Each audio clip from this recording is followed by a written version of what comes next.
Okay, guys, so I had a little question about Venn diagrams. So this is on the study guide.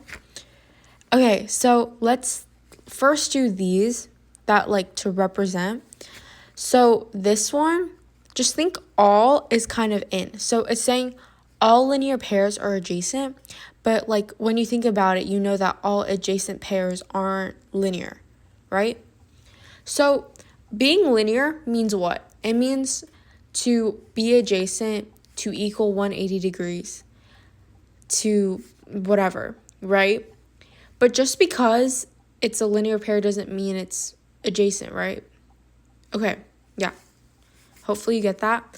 It's just saying like all all linear pairs can fit into the adjacent category, but not all adjacent things.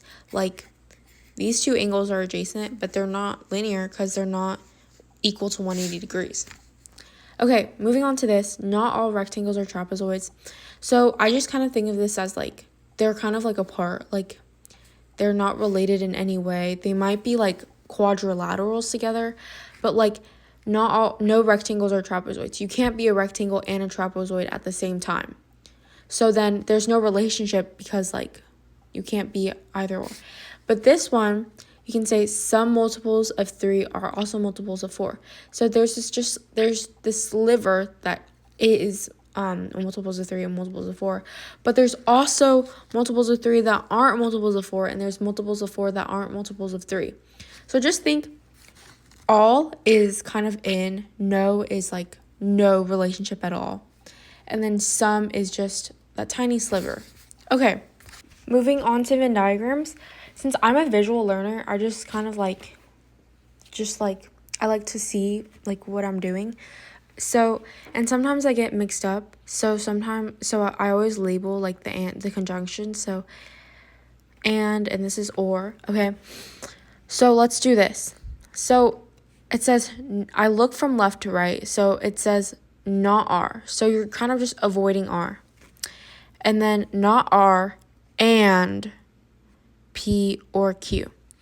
And then you can just shade in P and Q because like all of P and Q, because it's logical, because look, you're doing, it could be Q, P, it could be both P and Q, or it could just be Q, kind of like truth tables.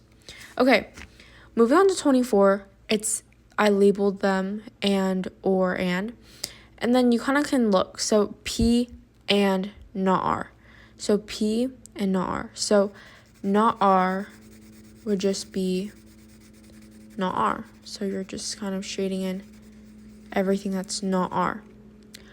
Or it can be Q and R.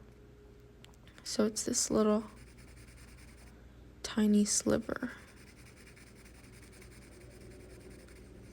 Because you see that we were trying to avoid P here, but it can also be, it doesn't like, it's not required to avoid R because it has an or, and then it's P and R.